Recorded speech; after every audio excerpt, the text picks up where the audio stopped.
नमस्कार दोस्तों। आज हम बात करेंगे एसएससी सीजीएल के बारे में कि एसएससी सीजीएल है क्या, इसके सिलेक्शन प्रोसेस क्या होते हैं और एसएससी सीजीएल में कितनी पोस्ट होती हैं, एसएससी सीजीएल में कितने डिपार्टमेंट होते हैं और इसकी एलिजिबिलिटी क्या होती है और एसएससी सीजीएल का पेपर पैटर्न क्या होता है, इसमें प्री में क्या होते हैं, मेंस में क्या होते हैं और भी बहुत कुछ पे इस वीडियो में हम बात करने वाले हैं। तो अगर आप भी एसएससी सीजीएल का फॉर्म भरना चाहते हैं या तैयारी करना चाहते हैं या फिर आप एसएससी सीजीएल के बारे में जानकारी लेना चाहते हैं तो आप इस वीडियो को कंप्लीट देख सकते हैं और समझ सकते हैं। इस वीडियो में हम कंप्लीट जानकारी देंगे कि एसएससी सीजीएल में कैसे सिलेक्शन आप पा सकते हैं।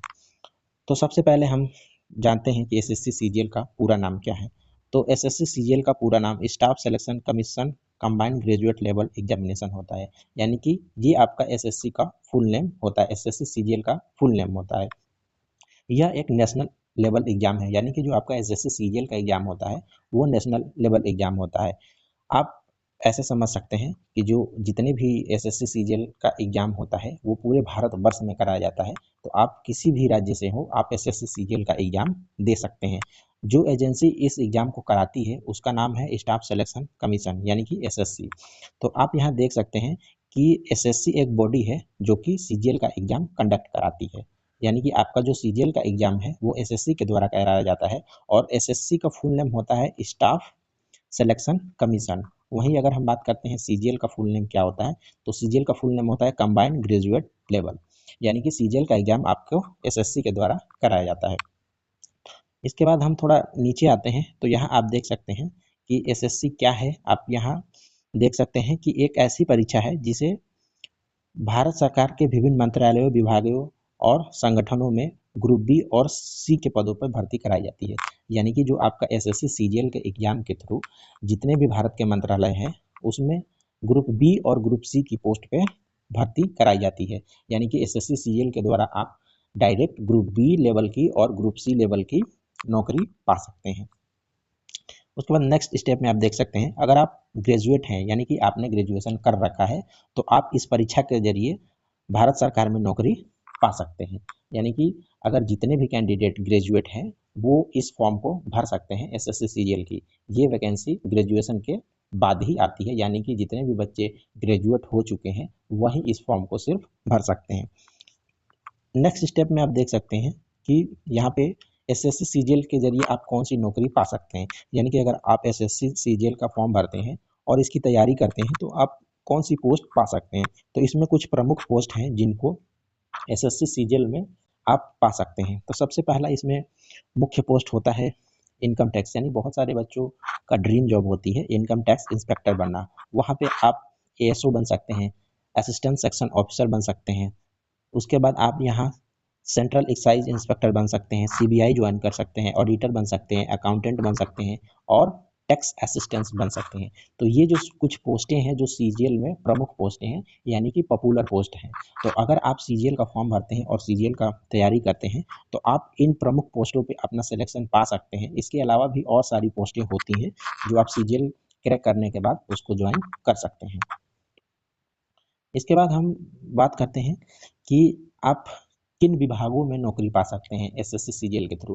तो अगर आप एसएससी सीजीएल को क्रैक कर लेते हैं तो आप वित्त मंत्रालय, विदेश मंत्रालय यानी कि फाइनेंस मिनिस्ट्री और डिफेंस मिनिस्ट्री और फॉरेन मिनिस्ट्री जैसे तमाम मंत्रालयों में आप एसएससी सीजीएल के थ्रू नौकरी पा सकते हैं। आप सीबीआई, सीबीडीटी और सीबीआईसी आदि डिपार्टमेंट में आप डायरेक्ट एसएससी सीजीएल के थ्रू ज्वाइन कर सकते हैं।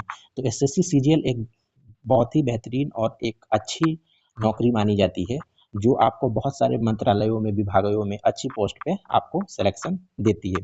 तो ये सारे डिपार्टमेंट है जो आप एसएससी सीजीएल के थ्रू जा सकते हैं। अब हम बात करते हैं कि एसएससी सीजीएल में जाने के लिए एलिजिबिलिटी क्या होनी चाहिए। यानी कि अगर आप एसएससी सीजीएल के थ्रू जॉब पाना चाहते हैं और सिलेक्शन लेना चाहते हैं तो आपको कौन कौन सी शैक्षणिक योग्यता रखनी चाहिए। तो यहाँ पे आप देख सकते हैं कि शैक्षणिक योग्यता में किसी भी मान्यता प्राप्त विश्वविद्यालय से ग्रेजुएशन व स्नातक जरूरी है। यानी कि सिंपली आपको कहीं से भी जो मान्यता प्राप्त हो, यूनिवर्सिटी हो या कॉलेज हो, वहाँ से आपको एक ग्रेजुएशन की डिग्री लेनी है। तो जब आप ग्रेजुएशन की डिग्री ले लेते हैं उसके बाद आप एलिजिबल हो जाते हैं इस फॉर्म को भरने के लिए। और दूसरा एलिजिबिलिटी है एज लिमिट। अगर आपकी एज 18 ईयर से लेकर 32 ईयर के बीच में है तो आप इस फॉर्म को कभी भी भर सकते हैं। वहीं अगर हम बात करते हैं SC या ST OBC कैंडिडेट के बारे में या फिर PS कैंडिडेट के बारे में, फिजिकली हैंडीकैप कैंडिडेट के बारे में, तो उनको कुछ अतिरिक्त एज लिमिट छूट मिल जाती है। तो अगर वो आरक्षित हैं, अगर वो रिजर्व कैटेगरी में आते हैं तो वो अपनी एज लिमिट को देख सकते हैं, क्योंकि उनको 3 या 5 साल की अतिरिक्त छूट मिल जाती है। तो ये है एज लिमिट और एलिजिबिलिटी क्राइटेरिया। सिंपली आपको ग्रेजुएशन पास होना चाहिए और 18 से 32 साल के बीच में आपकी एज होनी चाहिए। इस केस में आप SSC CGL का फॉर्म भर सकते हैं। उसके बाद हम नेक्स्ट बात करते हैं परीक्षा पैटर्न के बारे में, एग्जामिनेशन के बारे में, कि SSC CGL का एग्जाम और पेपर पैटर्न कैसा होता है। तो आप देख सकते हैं कि SSC CGL का पेपर जो है 4 चरणों में कराया जाता है। यहाँ पे आपको मुख्यतः इसमें बहुत सारी पोस्ट होती हैं, जिनमें 2 स्टेज होते हैं और बहुत सारी पोस्टें होती हैं जिनमें टोटल आपको 4 स्टेज देना पड़ता है। तो इसमें आपको अलग अलग डिपार्टमेंट और अलग अलग जो जॉब है उसके हिसाब से आपको ये स्टेजेज होते हैं। तो आप जिस भी पोस्ट के लिए अप्लाई करेंगे तो उसमें आप देख सकते हैं कि कितनी इसमें स्टेजेस हैं, यानी सिलेक्शन के प्रोसेस हैं। तो कॉमनली आपको यहाँ पे 4 स्टेजेस देखने को मिलते हैं SSC CGL में। पहला आपका प्रारंभिक परीक्षा होता है, यानी कि पहला पेपर आपका प्रीलिम्स कहलाता है। पहला पेपर आपका प्रीलिम्स कहलाता है। तो जितने भी बच्चे प्रीलिम्स एग्जाम देते हैं उन्हीं से शॉर्टलिस्ट होके मेंस के लिए जाते हैं। वो आपका दूसरा चरण होता है, दूसरा स्टेज होता है। तो हम बात करते हैं कि प्रीलिम्स में क्या क्या प्रोसेस होता है, यानी कि पेपर पैटर्न प्रीलिम्स के क्या है। तो प्रीलिम्स में आपको MCQ टाइप के क्वेश्चन देखने को मिलते हैं, जो कि जनरल इंटेलिजेंस रीजनिंग के होते हैं, GK के होते हैं, मैथ के होते हैं और इंग्लिश के होते हैं। यानी कि आपको प्रीलिम्स में 4 सब्जेक्ट देखने को मिलते हैं। तो आप प्रीलिम्स जब देते हैं तो उसमें आपको रीजनिंग, GK, मैथ और इंग्लिश 4 उसमें आपको पार्ट मिलते हैं। यह सिर्फ क्वालिफाइंग नेचर का होता है, यानी कि जब आप प्रीलिम्स को क्वालिफाई कर लेते हैं, मेरिट लगती है और क्वालिफाई करके आप मेंस में चले जाते हैं, तो फिर जब आप मेंस देते हैं तो फाइनल मेरिट बनती है, तो उसमें आपका प्रीलिम्स का मार्क्स ऐड नहीं होता है। उस केस में सिर्फ आपका मेंस का जुड़ता है और जो भी आगे प्रोसेस इंटरव्यू वगैरह होगा उसका मार्क्स जुड़ेगा। तो प्रीलिम्स सिर्फ क्वालिफाइंग नेचर का होता है। तो आपको इन चारों पार्ट में नंबर गेन करना है, उसके हिसाब से मेरिट लगेगी और आप जब सेलेक्ट हो जाएंगे प्रीलिम्स में तो आप मेंस के लिए बुलाए जाएंगे। वहाँ पे फिर आपका मुख्य परीक्षा स्टार्ट होती है। तो आपका प्री एग्जाम क्वालिफाइंग नेचर का होता है। तो जब आप प्रीलिम्स एग्जाम में शॉर्टलिस्ट हो जाते हैं तो आप मेंस के लिए बुलाए जाते हैं। तो मेंस में भी आप देख सकते हैं कि यहाँ पे आपको मैथ के सेक्शन, इंग्लिश के सेक्शन, रीजनिंग के सेक्शन और जनरल स्टडी के सेक्शन देखने को मिलता है। जैसा कि आपने प्री एग्जाम में ये सभी सेक्शन किया था, वैसे ही आपको मेंस एग्जाम में भी मैथ, इंग्लिश, रीजनिंग और जनरल स्टडी सॉल्व करने हैं। जब आप मुख्य परीक्षा में आप शॉर्टलिस्ट हो जाते हैं, इस पे आपकी मेरिट बनती है और आप मेरिट में आपका नाम आ जाता है, फिर आपका ज्वाइनिंग पक्की हो जाती है, यानी कि नौकरी पक्की हो जाती है। लेकिन कुछ पोस्टें होती हैं जिनके लिए टायर 3 और टायर 4 कराया जाता है। तो आप देख सकते हैं कि SSC CGL में मुख्यतः 2 स्टेज होते हैं, प्री और मेंस।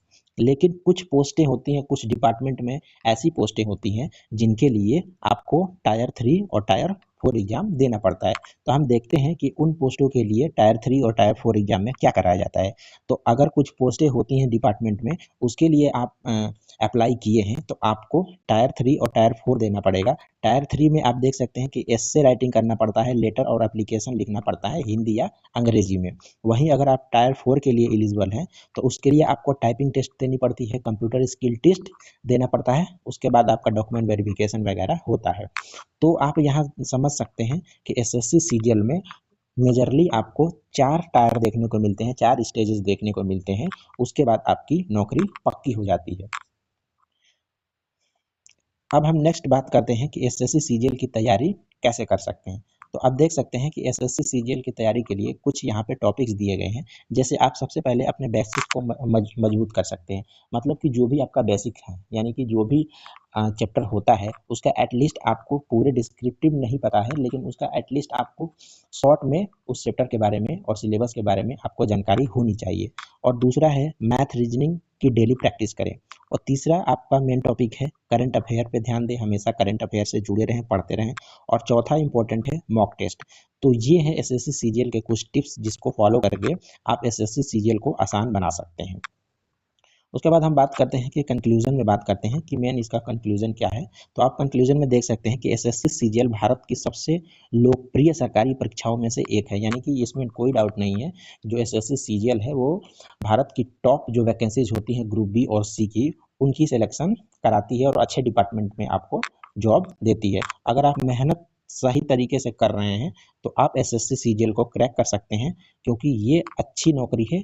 आप इसको ज्वाइन करेंगे तो आपको एक अच्छा खासा सैलरी मिल जाता है और ग्रुप बी और सी की बेहतरीन जॉब होती है। आप फाइनेंस मिनिस्ट्री, डिफेंस मिनिस्ट्री जैसे टॉप लेवल के डिपार्टमेंट में आपको जॉब करने का मौका मिलता है।